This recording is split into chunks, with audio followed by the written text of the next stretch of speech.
Bien, l'audience est ouverte et j'appelle à la barre la partie requérante.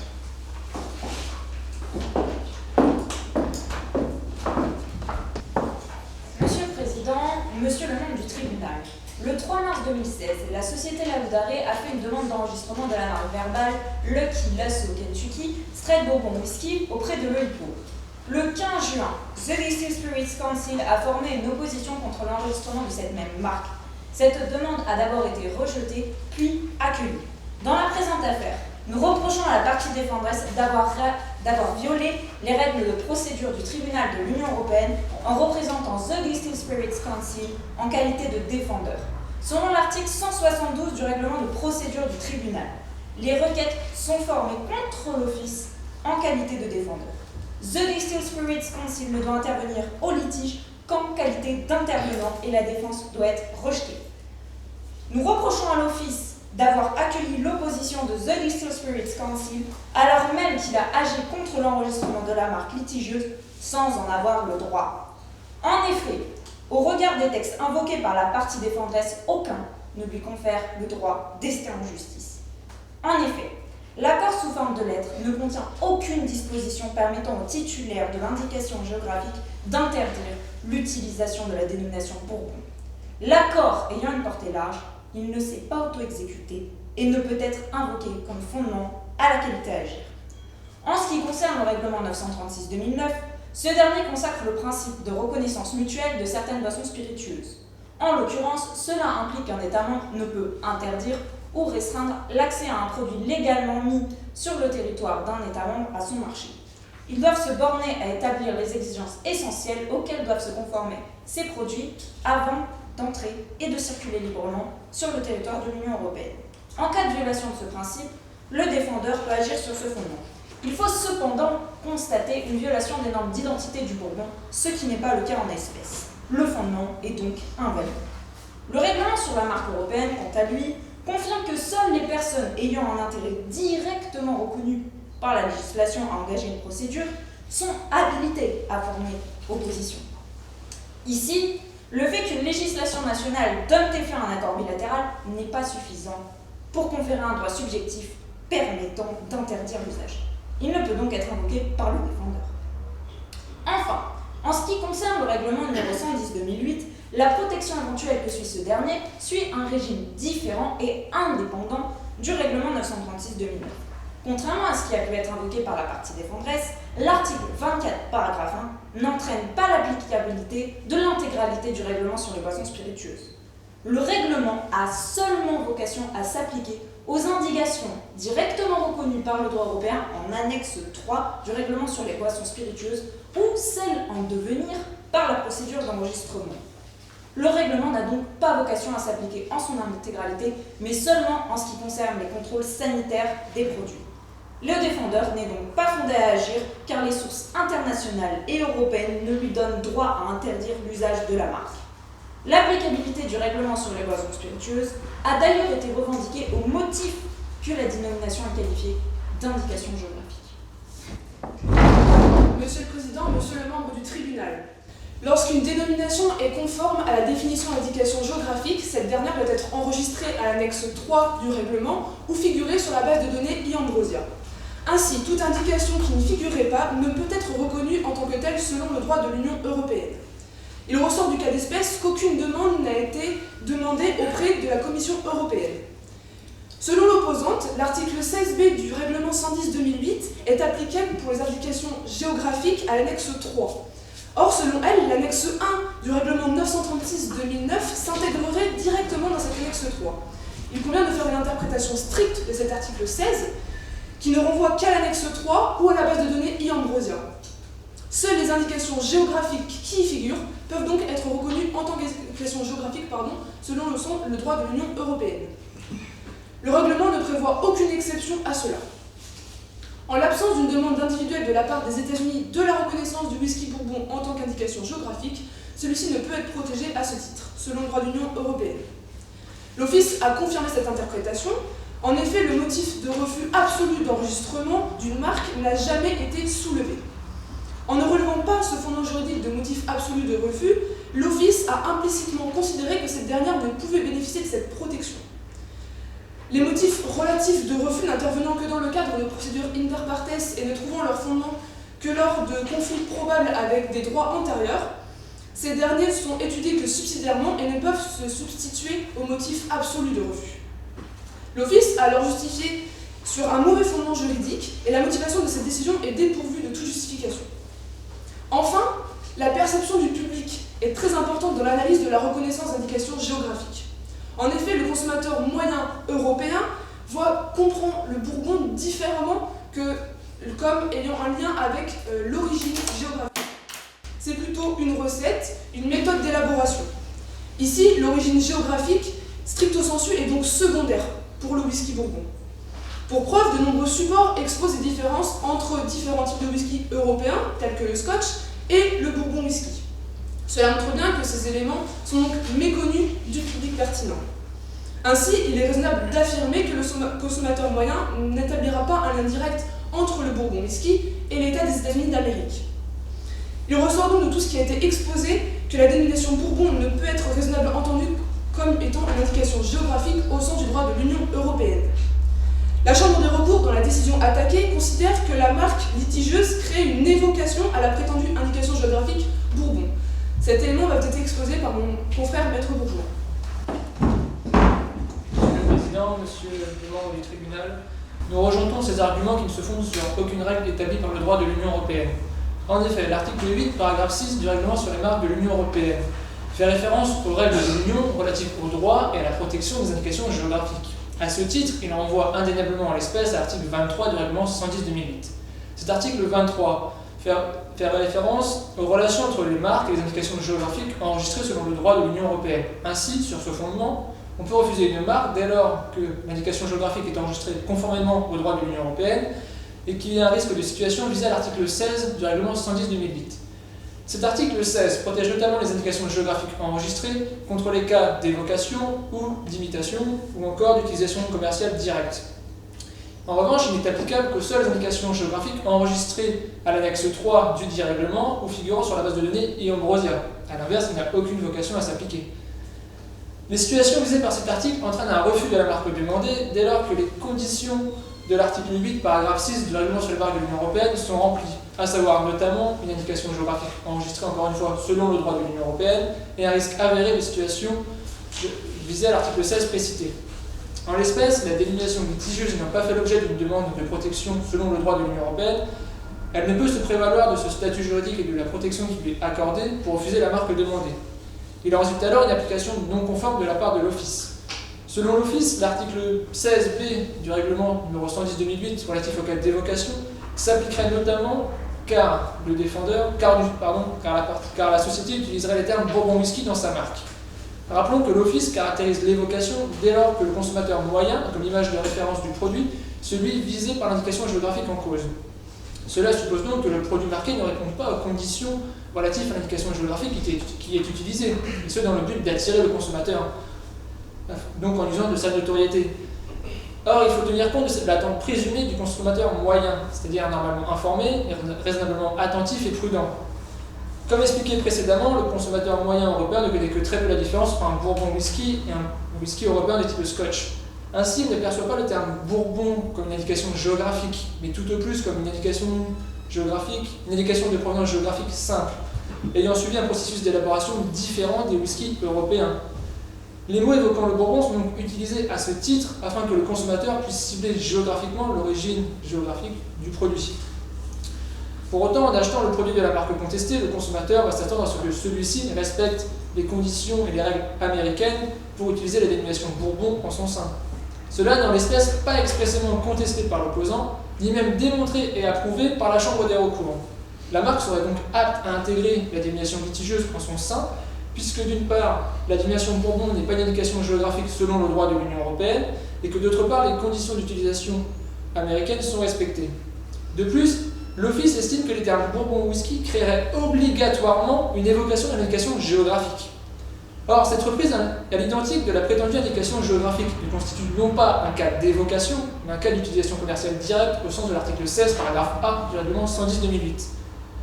À ce titre, et en contradiction avec la jurisprudence Glenn de la Cour, L'Office utilise ces mêmes termes, Bourbon Whisky, pour caractériser à la fois une évocation au sens de l'article 16, paragraphe B, et à la fois une utilisation commerciale directe au sens de l'article 16, paragraphe A du règlement 110/2008. Il y a donc un cumul des clauses protectrices de l'article 16 sur le même fondement, sur les mêmes termes, ce qui est contraire à la jurisprudence précitée.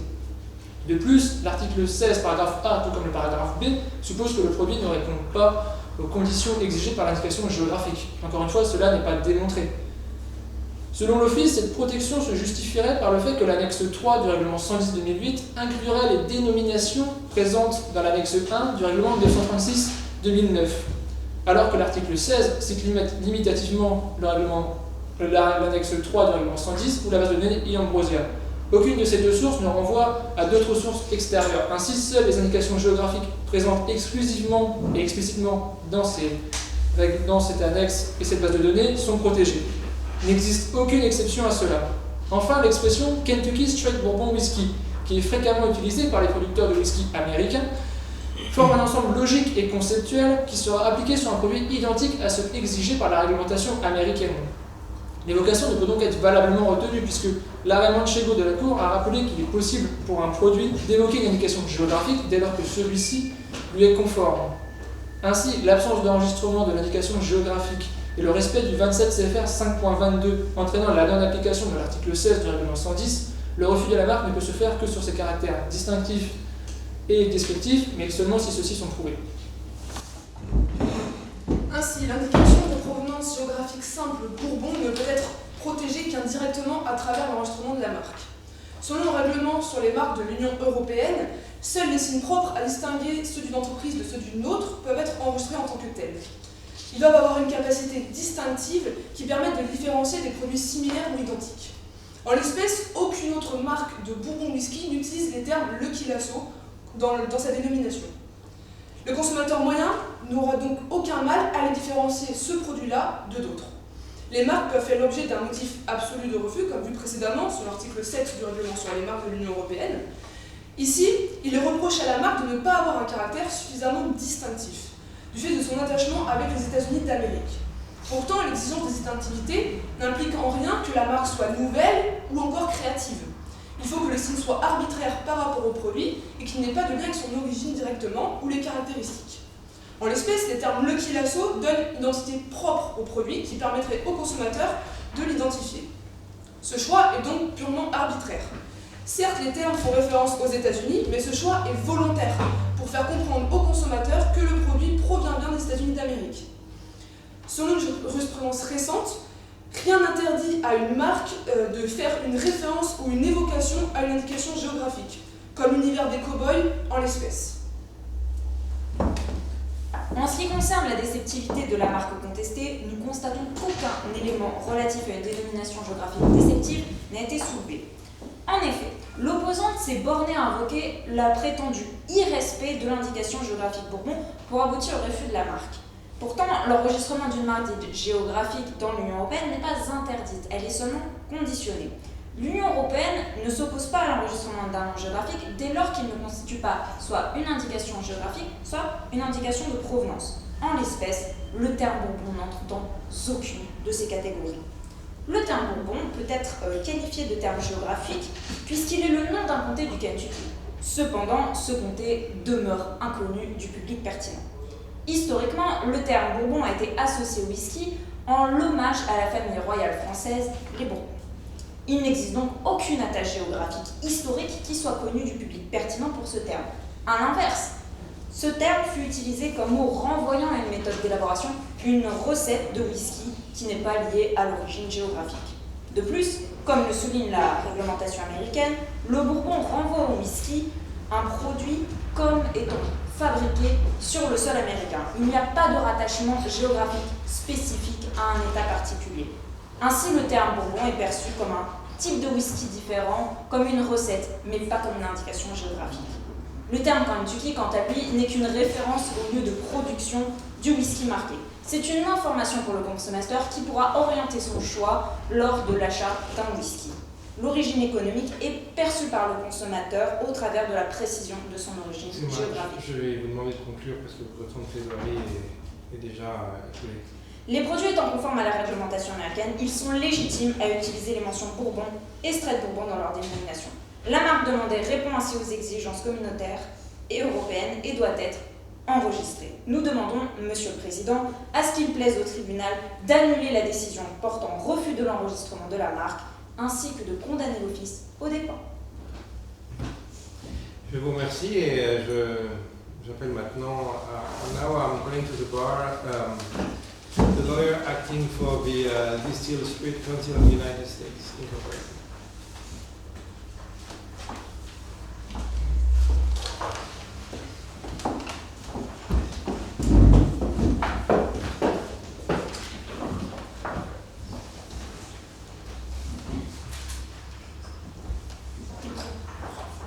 Good morning, President and Member of General Court.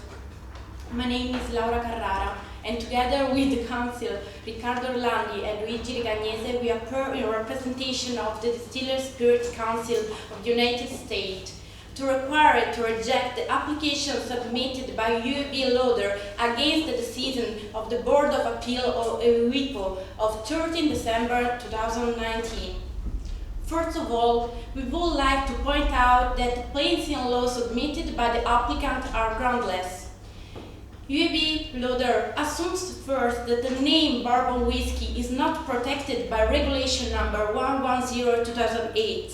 Second, that the trademark applied for retails to spirit, which meet the specification provided by the U.S. Code of Federal Regulation. And third, that a European consumer does not know the difference between the various types of whiskey, and it does not link the term bourbon to the United States. Well, as Will Bell said, that the statements are incorrect and irrelevant. As regard to the present case, it should be noted a peculiarity, since the term bourbon whiskey, and bourbon does not appear in the Annex 3 of the Regulation Number 110/2008, which, as well know, provided the list of the registered geographical indication concerning the spirit drinks. Nevertheless, pursuant to Commission Regulation Number 936/2009 of October, which applied the agreement in the form of an exchange of a letter of 1994 between the European Union and third country of the mutual recognition of certain spirit drinks, all these terms were used to describe bourbon whiskey, are protected name. Therefore, contrary to the applicant's submission, is it pursuant to the European regulation that the terms are protected not under an international agreement. In particular, this is a decisive point. Pursuant to the Regulation 936/2019, the stated terms may be only used for products produced in accordance with the law and regulation of USA, and the level of protection is that applied in European domestic spirit geographical indication regime under Regulation Number 110/2008.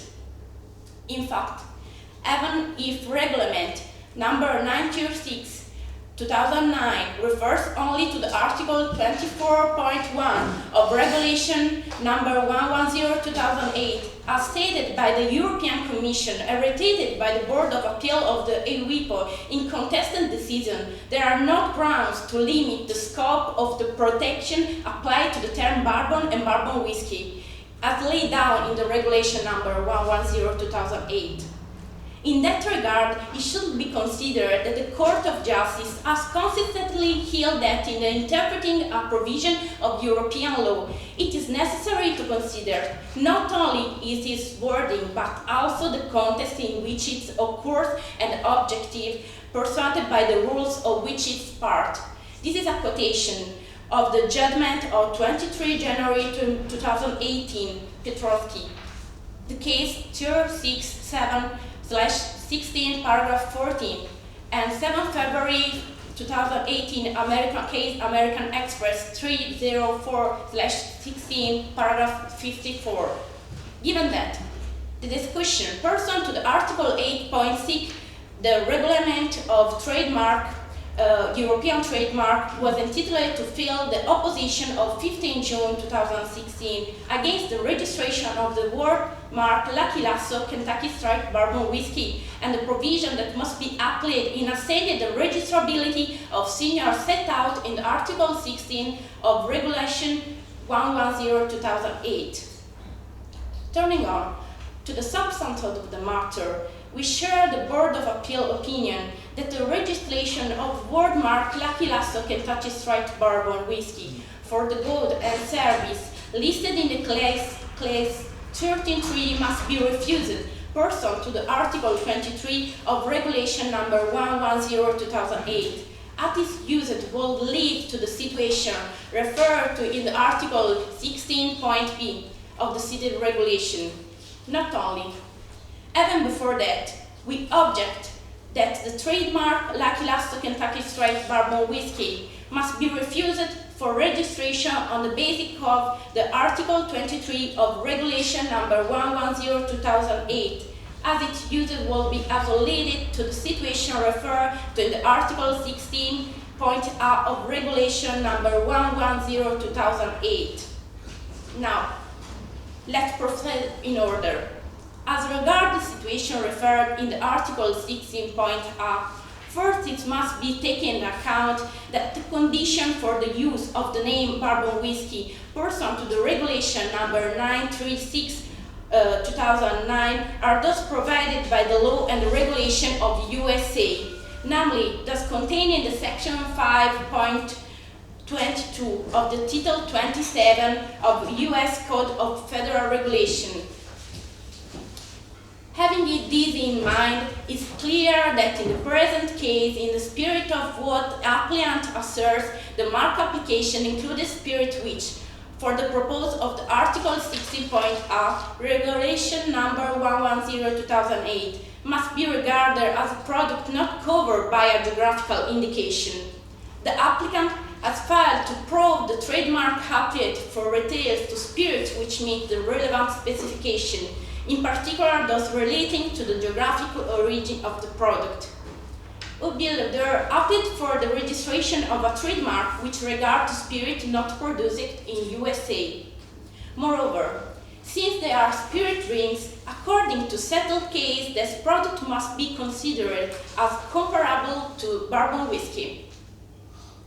That said, we would like to point out that in a previous judgment of the Court of Justice stated that the use of a mark containing a geographical indication or a term corresponding to that indication and its translation with respect to spirit drink which not meet the relevant specification constitutes for the purpose of the Article 60.a of Regulation number 110/2018 a direct commercial use of geographical indication in respect of products which are comparable to the spirit drink register under that indication, but we are not covered by the registration. This is a quotation from the judgment of 7 June 2018 Scotch Whisky Association versus Close, case C4417, paragraph 13. Therefore, in view of above, since the mark opted for contains the product name bourbon whiskey, it used definitely lead to the situation referred to in the Article 68 of the Regulation 110/2008. Secondly, as regards the situation referred in the Article 16.b of Regulation number 110/2008, the Court of Justice says that the concept of evocation covers a situation in which the term used to designate a product incorporates part of product designation, so that when the consumer is confronted with the name of the product, the image entreated in his mind is that of the product whose designation is product. This is judgment from 14 July 2011, Bordeaux National Interprofessionnel du Cognac, C4/10 and C27/10, paragraph 56.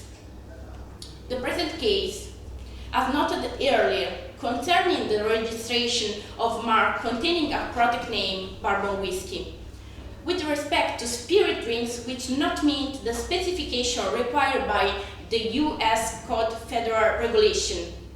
the use of a mark containing the element bourbon whiskey for spirit drinks which don't meet the relevant specification may therefore categorize as an evocation for the purpose of the Article 16.b of the Regulation number 110/2008, as correctly established in the contest decision of the Board of Appeal.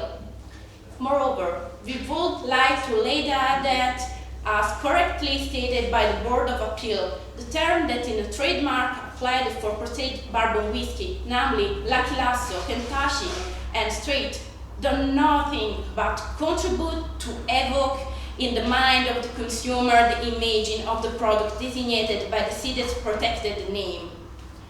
In particular, please note the use of the term Lucky Lasso, which clarify refers to the universe of cowboy, confirm that the applicant may failed.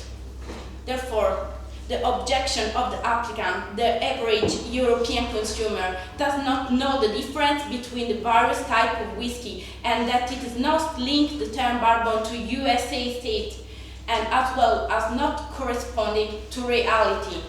Is also irrelevant with regard to the case at use. In conclusion, according to the argument set above, we insist to rejection of the application submitted by all other as groundless and unproven, and consequently for the confirmation of contest decision of the Board of Appeal. Thank you for the attention. Thank you very much. Now we will ask a few questions. You may sit for your question. We will direct our question in English so that everyone can understand them, but people are free to answer either in French or in English. Okay. You can go back.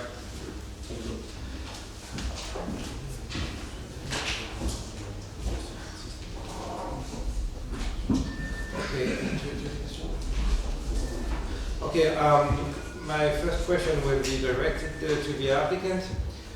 And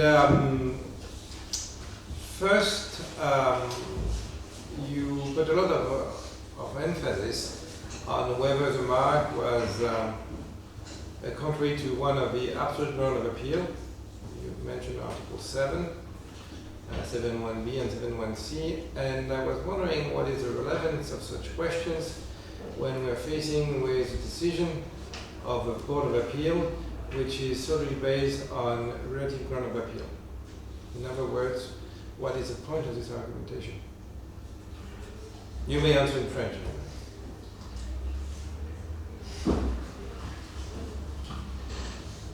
I can ask a question in French if you haven't understood it. Could you please? Ok. Vous avez, dans votre requête et encore dans vos plaidoiries, vous avez évalué, vous avez soulevé la question de la compatibilité. Vous avez essayé de démontrer vous avez examiné la marque sous l'angle de l'article 7, qui concerne le motif absolu de refus. Et je vous interroge sur la pertinence d'une telle argumentation, dès lors que nous sommes face à une décision qui n'est pas fondée sur un motif absolu de refus, mais sur un motif relatif de refus. En d'autres termes, quelles pourraient être les incidences d'une éventuelle incompatibilité de l'article 7, de la marque avec l'article 7, dès lors que finalement nous sommes uniquement face à une question qui relève d'un motif relatif de refus.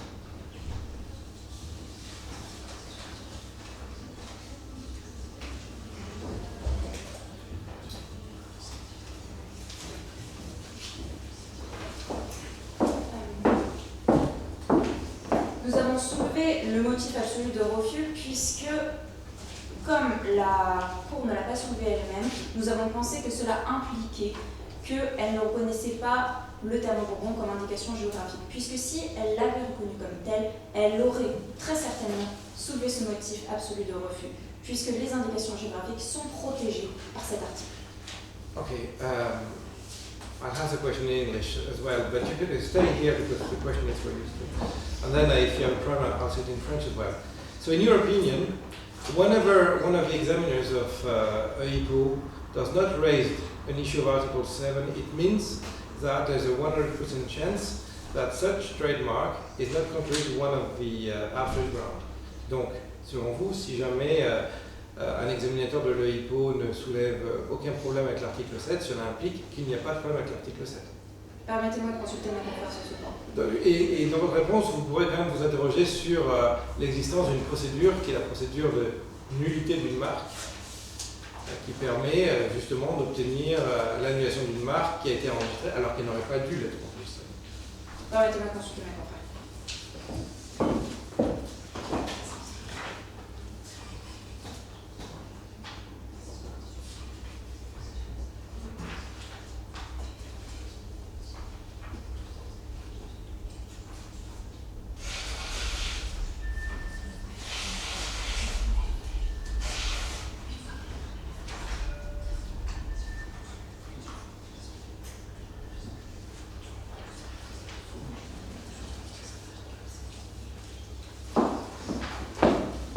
En ce qui concerne la procédure d'annulation, celle-ci n'intervient qu'une fois que la marque est enregistrée. Donc elle n'aurait pas pu être soulevée dans le cas d'espèce, puisque la marque n'a pas été enregistrée puisqu'elle était en cours d'enregistrement.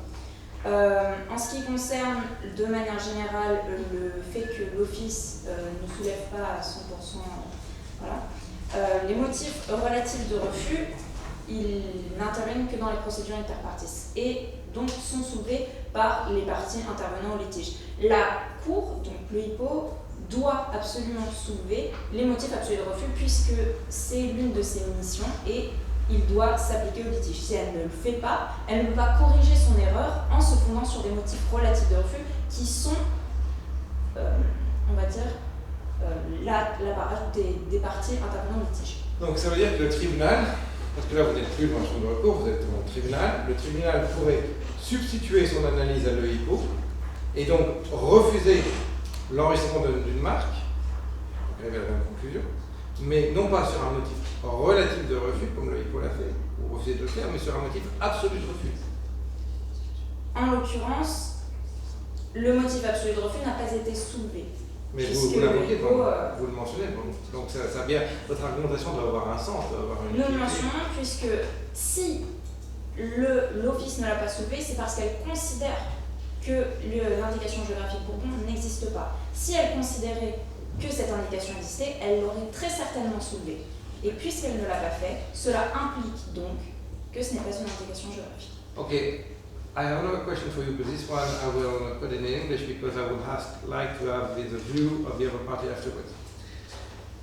I would like to have your opinion on the actual incidence of Article 1st, Paragraph 1 of the regulation of 2009, so that is to say regulation 936/2009. L'article 1er du Paragraphe règlement 136/2010. L'article 1er.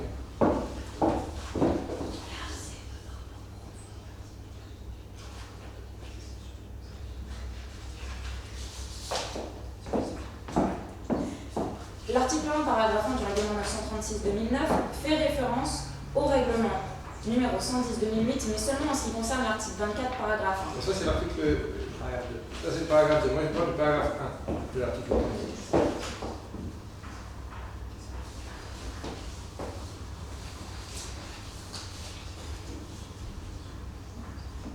On peut vous le lire, hein. Les désignations des produits qui figurent sur la liste établie annexe 1, laquelle inclut le Bourbon Whisky, originaires des pays tiers qui sont mentionnés, ne peuvent être utilisés que pour les produits fabriqués conformément aux lois et règlements des pays tiers concernés.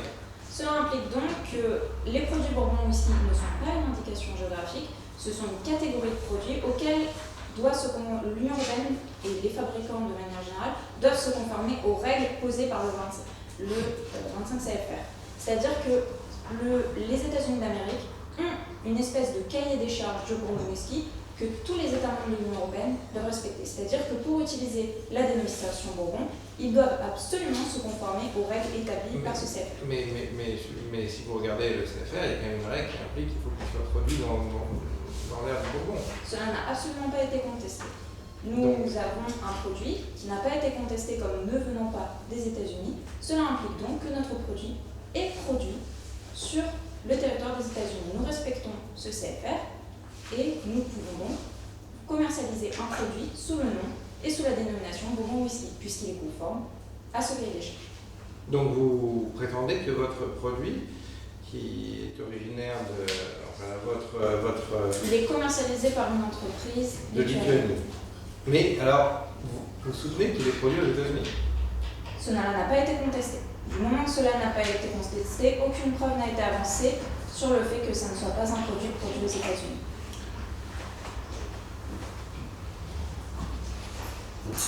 Alors, comment expliquez-vous alors l'opposition de The Distilled Spirits Council of the United States? Nous ne l'expliquons pas, nous la trouvons injustifiée, c'est pour ça que nous avons fait un retour. Will the respondent like to comment on this? I mean, I'll summarize my question. I've asked the other party about the consequences of Article 1st, subparagraph 1 of Council Regulation 936/2009, and what were its consequences on the extent of protection for you actually. So would you like to say a few words about this? Sure. Thank you for the question. In particular, this is a decisive point pursuant to the Regulation 936/2019. The stated the test may be only used for the product produced in accordance with the law and the regulation of USA, and exceeds the regulation of USA in the Federal Code of USA, and cited a few minutes ago.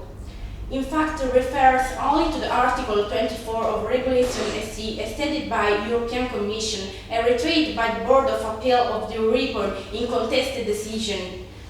There are not only grounds to limit the scope of protection, and this is important because the regulation is impossible to analyze only about this sentence. It's necessary to read in the light of the sense of the legislation and the mind of the legislator. For this reason, it is impossible to thinking that the protection is only regarding this part, and it's important to respect and in according to the Federal Code of United States, and respect the measure that is necessary to have for the product of bourbon whiskey, and in accordance to the agreement of the European Union with the United States. Okay. Yes, just please, could you let me know where in the Federal Code 5.22 there is a in the federal? Yes, in Federal Register there is a link with the geographical origin of the product, like bourbon whiskey. There is a description of the method for producer this product, and there is an avoidment regarding the possibility of usage of this denomination for the product that don't is made in USA and don't respect the measure of the production that is imposed by USA. For this reason, in the basis of the agreement from USA, between USA and European Union, is necessary to respect both the regulation of the United States and the regulation of European Union based on the agreement. But in the definition there is no link with the geographical origin or source of the product. In In the federal. In the federal, there is an art. Let me know where. I add the regulation. I didn't see where you can.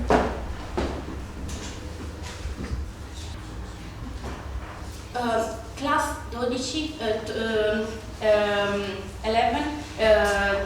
12, class 12 product without geographical designation but distinctive of particular place. The quotation is that the word bourbon shall not be used to describe any white whiskey or whiskey-based distilled spirit not produced in USA. If whiskey or any of this type is composed in part of whiskey or whiskey produced in a foreign country, there shall be stated on the brand label the percentage of such whiskey on the country of the origin, therefore.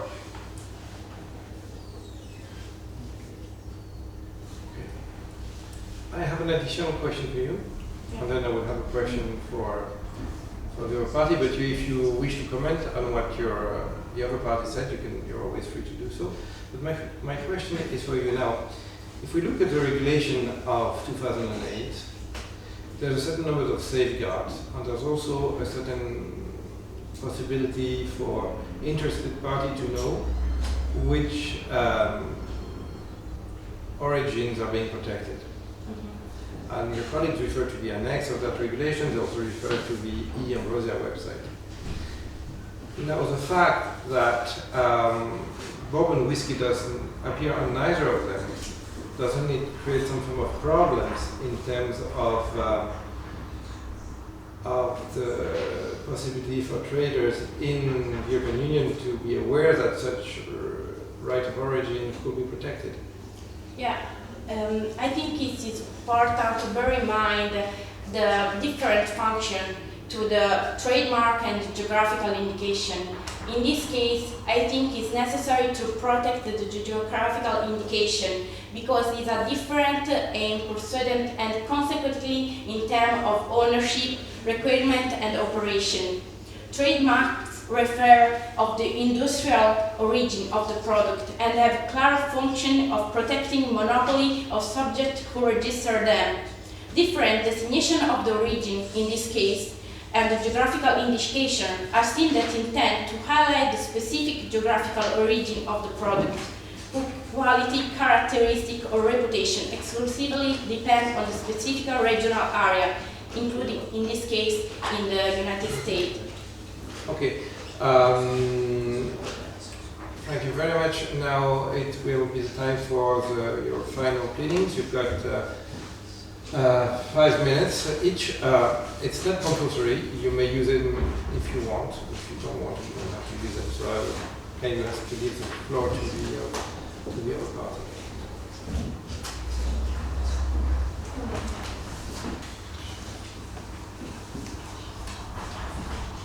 Monsieur le Président, Monsieur le membre du tribunal, afin de prouver le bien fondé de notre argumentation, nous souhaitons ajouter 2 éléments. D'une part, en ce qui concerne la validité de la marque demandée, il est de rigueur de relever que l'Office a par le passé déjà enregistré des marques ayant une conception similaire. À titre d'exemple, la marque Dollar Favor Kentucky Straight Bourbon Whisky. Cette marque distinctive, donc puisqu'enregistrée, possède un même schéma conceptuel dans sa composition que la marque litigieuse demandée, à savoir qu'elles sont composées toutes deux de 2 termes arbitraires, suivis de l'expression de formalité logique et conceptuelle Kentucky Straight Bourbon Whisky. Comme en l'espèce, le déposant de cette marque prise à titre d'exemple était un ressortissant de l'Union européenne, une entreprise européenne, et non pas une entreprise américaine. Or, conformément à la réglementation américaine du 27 CFR 5.22 et conformément au droit des marques et des indications géographiques de l'Union européenne, il n'est pas interdit pour une entreprise européenne de déposer une telle marque composée de bourbon whisky dès lors qu'elle respecte les conditions inhérentes au 27 CFR et les conditions inhérentes au règlement des marques sur l'Union européenne. En l'espèce, toutes ces conditions sont réunies. D'autre part, selon notre avis, la dénomination bourbon whisky n'est pas une indication géographique selon le droit de l'Union. À titre de comparaison, la dénomination mexicaine tequila, qui bénéficiait pourtant de la reconnaissance mutuelle au titre du règlement 936-2009, au même titre que le bourbon whisky, a récemment fait l'objet d'un enregistrement en tant qu'indication géographique selon le droit de l'Union européenne par un règlement 2019-335. Si le règlement 936-2009 confère le statut d'indication géographique à l'ensemble des dénominations présentes dans son annexe 1, la tequila n'aura jamais eu besoin de procéder à un tel enregistrement. Par ailleurs, le Mexique étant membre de l'arrangement de Lisbonne, on voit bien que la dénomination tequila n'avait pas ce statut d'indication géographique dans tous les pays membres de l'Union.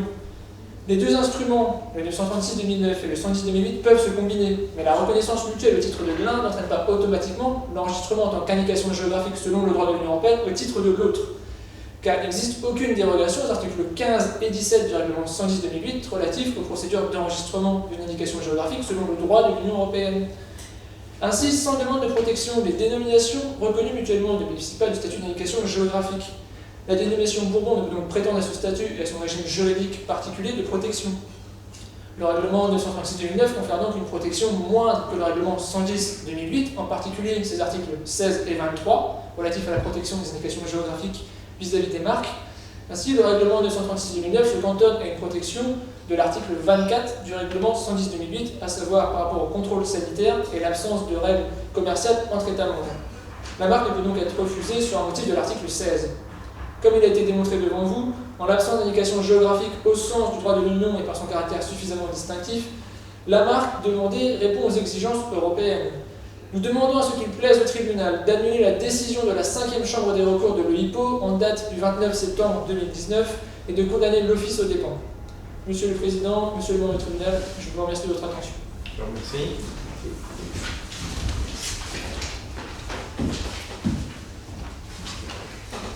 Very briefly, we would just like to reiterate the wrong reference made by the Board of Appeal to the Article 25 of Regulation Number 110/2008 must be considered as irrelevant.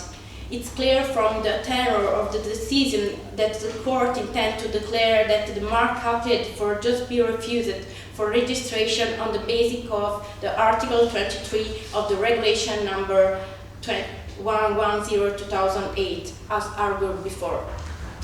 Thank you. Très bien, l'audience est levée. Nous délibérerons et les résultats sont donnés.